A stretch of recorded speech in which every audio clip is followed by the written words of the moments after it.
अस्सलामुअलैकुम, अल्लाहुम्मा सल्ली अला मुहम्मद व अला आली मोहम्मद। कैसे हो आप सब लोग। अच्छा, इकबाल ने कहा था, वो वाला इकबाल नहीं, नुक्कर वाला इकबाल भी नहीं, और अगर कोई नियत माड़ा इकबाल मुझे सुन रहा है तो वो भी नहीं जनाब। अल्लामा इकबाल शायर मशरिक ने कहा था, लाजिम है दिल के साथ रहे पासिबान अक्ल, लेकिन कभी कभी इसे तन्हा भी छोड़ दे। और तीसरी बात जो इकबाल ने सिर्फ मुझे बताई थी और मैं आपको बता रही हूँ, ये राज लीक नहीं होना चाहिए। उन्होंने कहा था, भाई मेरी बात भी माननी है तो मानो, वरना बेशक न मानो, कोई एतराज नहीं है। अच्छा, ये मेरे बेड के ऊपर लगी हुई सीनरी थी और इसका शीशा ये लगी का ही गिर गया था, और ये दूसरी लगी हुई ड्रेसिंग मिरर के ऊपर, इसका नहीं गिरा था। तो अच्छा, जब वो ड्रेसिंग मिरर, जब इसका शीशा गिरा तो जो ड्रेसिंग मिरर था ना वो जोर जोर से हिल रहा था, तो हम लोग डर गए। बहरहाल मैं इसका शीशा बनने के लिए देखे आई हूँ, बनेगा तो देखते हैं कैसा लगता है। अच्छा, ये देखें, दूर से ऐसे लग रहा था जैसे एक बड़ी लाइट आई, इसने ये सब लाइटें खा ली है। देखे, सब खाती गई, लेकिन जब देखें इस पीछे से गुजर रही है तो फिर इसके अंदर भी नन्ही नन्ही लाइट्स दिख रही हैं। और उसके बाद इन दी एंड जब ये सारी लाइट्स गुजर जाएंगी तो वो लाइटें फिर की फिर है। ये जनाब ट्रेन गुजरी थी और बड़ा प्यारा व्यू था, तो मैंने सोचा कि आप लोगों को दिखा दूं। मार्केट से आई थी, $1 से मिला था 275 का ये टिश्यू रोल का पैक। इसके अंदर 12 टिश्यूज थे, और कोई बच्चियां नक पूंज ना हुए, कोई चीज़ गिर जाए, चाय गिर जाए, दूध गिर जाए, कॉफ़ी गिर जाए, पानी गिर जाए, कुछ भी हो जाए तो इससे आराम से बंदा साफ़ कर लेता है। दस्तरखान भी साफ़ कर लेता है। पूरा महीना 275 रुपये में सुकून से गुजर जाता है। अच्छा, ये मैंने ली थी 2 छाबियाँ कह लें या चंगेरे कह लें, रोटी रखने के लिए। 275 ईच थी, मतलब 275 रुपये की एक थी, और बहुत खूबसूरत चीज़ थी। इसके अंदर आप इसको एज अ फ्रूट बास्केट भी यूज़ कर सकते हैं, जो कि मैं आपको भी करके भी दिखाऊंगी। ये मैं लेके आई थी बनानास, ये मुझे मिले थे 80 रुपये के दर्जन, मतलब 80 रुपये के 12 के हिसाब से मिले थे, तो मैंने 2 दर्जन ले लिए थे। और आम भी लेके आई थी, जो कि वो वाइट चौंसा करके दे रहे थे, लेकिन वो यकीन करें वाइट चौंसा नहीं था। इतने बकवास आम थे ना, जब मैंने इनको किया है शेक के लिए छीला है। वैसे मैं शेक के लिए लेके आई थी, शुक्र है मैंने कम लिए थे, सिर्फ 1 किलो ही लिए थे, और 1 किलो मिले थे आई थिंक मुझे 280 के या 200 के, 200 या 280 के किलो मिले थे। इस तरह से मैंने इन चंगेरों को आते ही काम पर लगाया, जैसे एक कड़वी कसेली सास जो है ना, वो आते ही बहू को काम पे लगाती है और कहती है, तेनू वेलियां नहीं खान देनियां। उस वाले स्टाइल में मैंने भी इन चंगेरों को आते ही छाबियों को काम में लगा दिया था। अच्छा, ये मैं लेके आई थी अपनी बेटी का यूनिफॉर्म। ये मुझे मिला था आई थिंक 220 पर मीटर, मतलब 220 रुपये का पर मीटर के हिसाब से ये कपड़ा मुझे मिला था। ब्लू वाला भी और व्हाइट वाला भी। अच्छा, ये मैं लेके आई थी, मैंने देखा मुजाहिद बेकरी पे गई थी, तो वहां पर मैंने देखा कि फ्रेश केक आए थे मेरी आंखों के सामने। तो मेरे दिल ने बोला ले ले, लेकिन मेरे दिमाग ने बोला, तू मोटा कितना हो गया, तेनू शर्म ही नहीं आंदी। लेकिन मैंने दिमाग को टांग मारी और दिल का साथ पकड़कर मैंने ये केक ले लिया। ये किसी की बर्थडे का केक नहीं है जनाब, क्योंकि मेरे नबी सल्लल्लाहु अलैहि वसल्लम ने अपनी बर्थडे वाले दिन जो है वो रोज़ा रखा था। सो दैट्स वाई अगर हम मुसलमान हैं, हम रखें भी तो रोज़ा रखें, केक शेक नहीं असी कटना, ना मेरा बंदा कटन दिंदा वा, ठीक है। अच्छा, ये मैं लेके आई थी पतीसा, मेरा फेवरेट था, और ये वो कहते हैं चावलों का लड्डू है। और मुझे याद है कि मेरी नानी अम्मा बचपन में बनाती थी चावलों के लड्डू, चावलों के आटे के लड्डू, सॉरी। तो मैंने सोचा कि शायद ये वैसा ही टेस्टी होगा, तो मैंने एक बाय कर लिया था टेस्ट करने के लिए। शुक्र अल्हम्दुलिल्लाह कि मुझे अकल आ चुकी है। अब मैंने जो चीज़ टेस्ट करनी है तो वो मैं ढेर सारी नहीं लेती।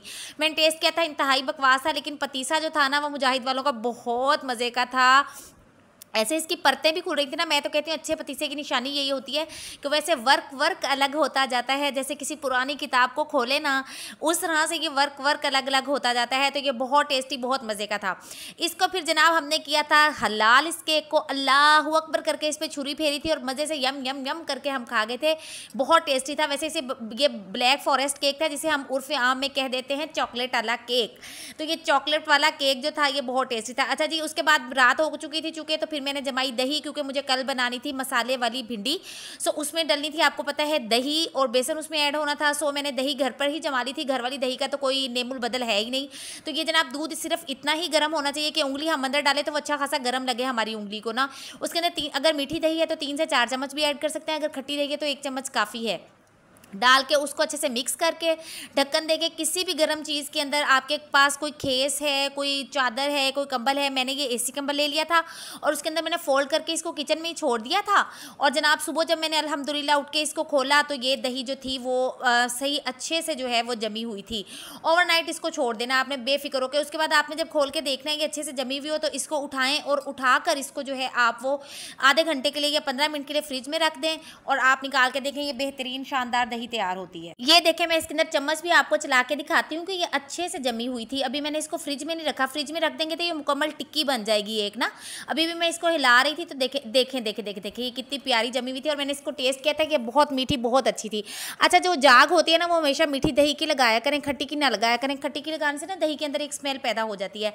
कहाँ तक सुनोगे, कहाँ तक सुनाऊं, कल्ली जानते सोस यहाँ पे। मैंने ये आम 2 छील कर रखे थे शेक बनाने के लिए, लेकिन जो है ना ये पड़े पड़े काले हो गए जब तक मैंने दही को जमने के लिए रखा।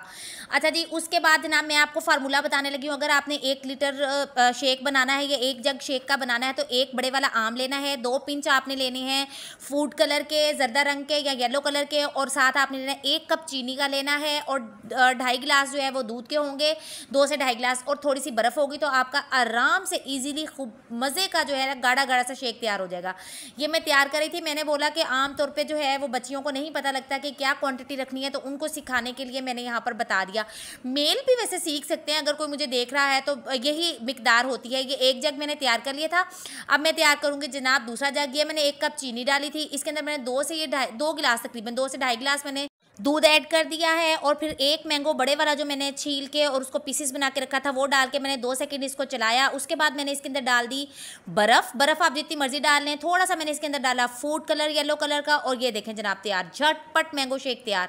कोई घंटे नहीं लगते, कोई किच मिच नहीं मचती। आप पहले थोड़ा काम करके रख लें तो ईजीली जो है ना आपका ये शेक तैयार हो जाता है। ये ले जनाब, मैं बनाऊँ और आपको ना पिलाऊँ ऐसे तो हालात नहीं, लिहाजा ये मैंगो शेक इंजॉय कर लें। और आपको पता है जिंदी जानू सोस यहाँ पे एक नमानी जान मेरी किथे किथे जावे, तो ये सुबह को मैं बना के देती हूँ अपने बच्चों और मियाँ को जनाब, खजूर और केले का शेक। ये इस वजह से है कि मेरा बेटा जो है वो माशाल्लाह 9 साल का है, लेकिन उसका वेट जो है वो नहीं बढ़ रहा था, ग्रोथ उसकी मुझे लग रहा था सही नहीं है। मैं डाइटिशियन के पास गई थी तो उसने बोला आपने मुँह निहार जो है ना वो उसको ये खजूर का शेक बनाकर देना है। ये कैसे बनाते हैं ये मैं आपको बताती हूँ। अच्छा, आपको पता है कि नबी अकरम सल्लल्लाहु अलैहि वसल्लम जो है वो बरकत के लिए खजूर घर में ला कर रखते थे। तो मेरे मियाँ जो है वो जब राशन लेकर आते हैं तो थोड़ी खुश्क खजूर जो है वो लेकर आते हैं बरकत के लिए। वो राशन में पड़ी रहती है और हम उसमें से यूज़ भी करते रहते हैं सम टाइम जब ज़रूरत होती है तब। अच्छा ठीक है, मैंने एक डोल में डालनी थी, 5 से 7 खजूरें थी। इनको मैंने धो के हाफ़ करके फिर इनको धोया था क्योंकि मौसम ऐसा है ना। फिर इनको धो के और मैंने इसको डाल लिया था इस दूध वाले डोल के अंदर। ये 5 से 7 खजूरें थी आई थिंक। उसके अंदर मैंने डाला है जनाब 2 गिलास दूध का। आपने जितना शेक बनाना है उतना दूध डाल लें। मैंने फ़िलहाल इसको डिप करके रखने के लिए जो है वो मैंने 2 गिलास दूध के डाले थे। 2 गिलास दूध डाल लें आप, और उसके बाद इसको जो है वो ओवरनाइट फ्रिज के अंदर रख दें। ओवरनाइट इसलिए रखना है कि खजूर जो है अगर उसको हम ताज़ा ताज़ा ही चलाएंगे ना जूसर के अंदर तो ये बिल्कुल इसके टुकड़े टुकड़े हो जाएंगे, पीसीस से मुंह में आएंगे, ज़रा मज़ा नहीं आएगा। तो इसको आप डिप करके ओवरनाइट रखते हैं फ्रिज के अंदर तो अल्लाह के हुक्म से ये बिल्कुल नरम हो जाती है ऐसे। उसके बाद जनाब मैंने ये लिए थे 5 से 6 अदद बनानाज। इनको मैंने छील लिया था। छीलने के बाद मैंने इनको जो है वो फोक के साथ जो है वो मैश कर लेना है। जो इनका ख़राब हिस्सा था वो मैं इनको छीलते हुए साथ ही उतारे जा रही थी। अलग से मैंने नाइफ नूइफ वाला चक्कर नहीं डाला था बीच में। और इन सारे बनानास को हमने लेना है जनाब जल्दी जल्दी छीलने के बाद 1 अदद लेना है फोक। कोई साइंस नहीं लड़ानी, फोक के साथ इसको कर लेना मैश।